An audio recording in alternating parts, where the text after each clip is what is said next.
Episode 410. Mendengar perkataan ini Jensen tersenyum. Dia selalu merasakan ada sesuatu yang kurang, sekarang akhirnya dia tahu apa yang kurang. Benar, bertindak dengan percaya diri. Jessica bahkan telah menyakiti Elena 2 kali berturut-turut, tidak peduli seberapa rendah hatinya Jensen, itu juga tidak sesuai dengan sifatnya. Keluarga Miller tidak seperti keluarga Lawrence. Keluarga Miller lebih sombong dan kasar, bahkan beberapa kali mencoba membunuh Jensen, tapi Jensen tetap rendah hati. Ditambah dengan penatua Jack mau membantunya dalam masalah ini, Jensen tidak ragu lagi. Kemudian, Jensen memberitahukan saran dari Arthur kepada penatua Jack. Penatua Jack menyentuh dagunya dan merenung, lalu mengangguk, saran Arthur bagus juga. Begini saja, kamu gunakan 2 cara sekaligus. Yang pertama, untuk jangka panjang, kamu harus bisa menjadi raja prajurit. Yang kedua, untuk jangka pendek, gunakan keahlian medismu untuk membuka peluang baru, seperti Aula Singlin MU. Baik, aku mengerti. Jensen tidak ragu-ragu lagi, wajahnya dipenuhi dengan kepercayaan diri.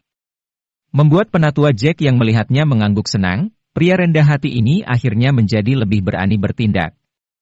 Oh iya, apakah kamu sudah membuat anggur kesehatan yang kamu katakan itu? Penatua Jack menambahkan, di lingkaran kami, ada banyak orang tua yang suka minum anggur yang enak. Anggur ini juga merupakan kunci yang baik untuk menjalin persahabatan dengan mereka.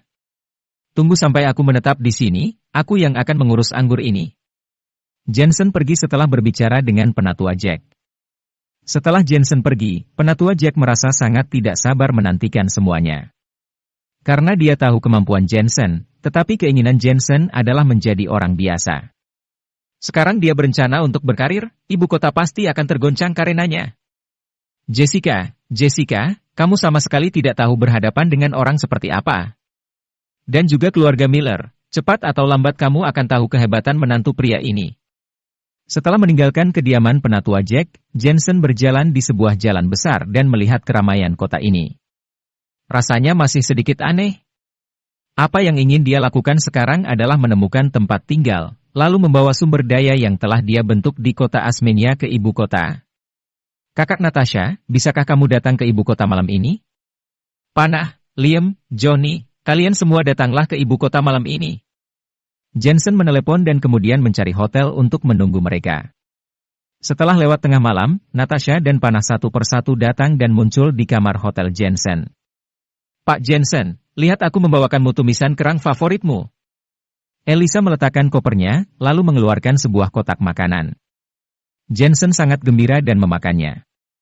Tumisan kerang adalah makanan khas kota Asmenia. Sangat sulit menemukan tumisan kerang dengan rasa otentik seperti ini di ibu kota.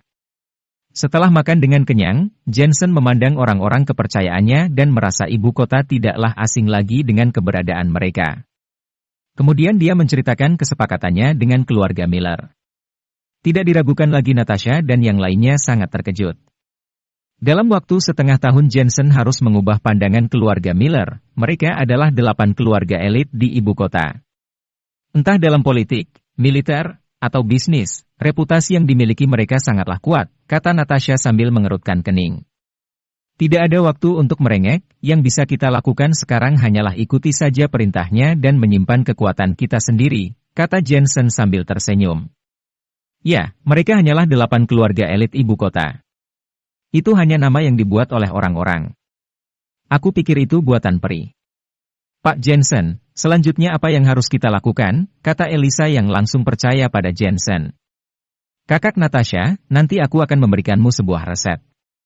Tolong bantu aku siapkan bahan obatnya, makin banyak makin bagus, aku ingin membuat anggur. Jensen mengingat perkataan penatua Jack yang berencana menggunakan anggur kesehatan untuk mendapatkan kepercayaan dari para tetua di militer. Oh ya, suruh kakek dan yang lainnya bersiap. Lalu suruh kakek, Bibi Sofia, mulin semuanya datang ke ibu kota untuk membuka aula Singlin kita. Adapun untuk PT Senlena, mari kita coba buka cabang di ibu kota. Dalam bidang bisnis, kita juga tidak boleh kalah. Oh ya, jangan gunakan namaku dalam perwakilan hukumnya, agar perusahaan kita tidak ditekan oleh Jessica. Sedangkan untuk Liam, selain menjadi intelijen, kamu juga harus mengembangkan kekuatanmu sendiri. Selama kamu tidak melanggar hukum, kamu bisa melakukan apapun yang kamu inginkan. Kalau kamu tidak punya cukup uang, mintalah kepada kakak Natasha. Jensen tidak berhenti mengatur tugas untuk semua orang. Natasha dan yang lainnya mengangguk satu persatu dan tiba-tiba dia sadar selain memiliki keterampilan yang baik dalam medis, Jensen juga sangat baik dalam hal kepemimpinan. Sepertinya Jensen telah lama mengubur bakatnya ini, karena dia hanya ingin menjadi seorang dokter. Kakak Natasha, tolong bantu aku periksa masalah panti asuhan di distrik utara. Jensen menambahkan. Natasha segera mengeluarkan ponselnya dan mencari tahu. Setelah beberapa waktu, dia mengerutkan kening dan berkata, Jensen, ada masalah dengan panti asuhan ini. Tanahnya sudah dibeli oleh grup Aliansi Bintang dan akan segera dibongkar. Grup Aliansi Bintang bukanlah perusahaan kecil, akan sulit untuk mengubah pandangan mereka. Keluarga Miller telah menyerahkan masalah ini kepadaku, coba kamu lihat apakah ada jalan lain, tanya Jensen.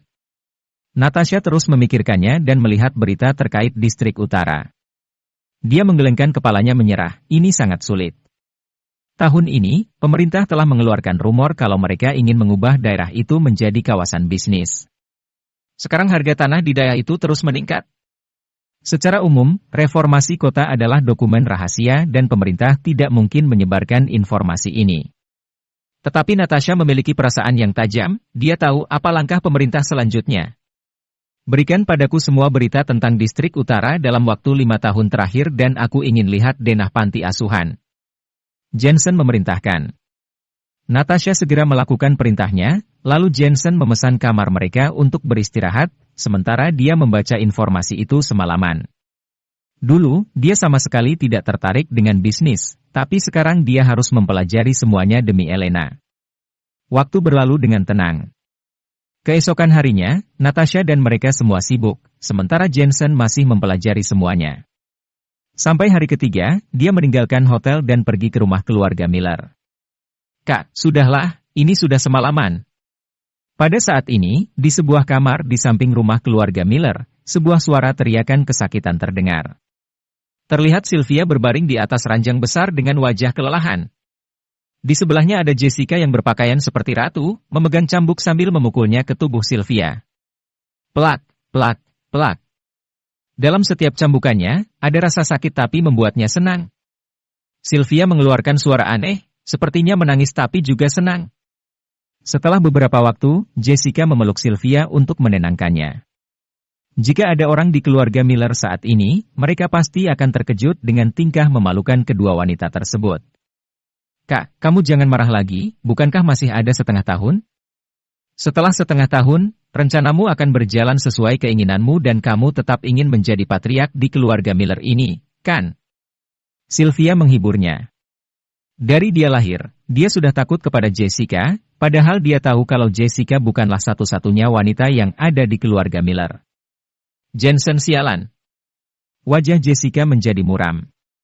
Dia mengira Jensen hanyalah seorang dokter kecil, tetapi dia tidak menyangka situasinya akan menjadi begitu rumit. Bahkan dia sampai datang ke ibu kota dan membuat nenek ikut campur. Tenang saja, dalam waktu setengah tahun Jensen tidak akan bisa melawan keluarga Miller. Kata Sylvia menambahkan, selain itu, masalah panti asuhan akan cukup membuatnya sakit kepala. Setelah dia gagal, kita akan menuntutnya karena telah menyelinap ke rumah keluarga Miller dan membuatnya masuk penjara selama setengah tahun. Setelah dia keluar, semuanya sudah berakhir. Mendengar perkataan ini, wajah Jessica akhirnya terlihat sedikit tenang.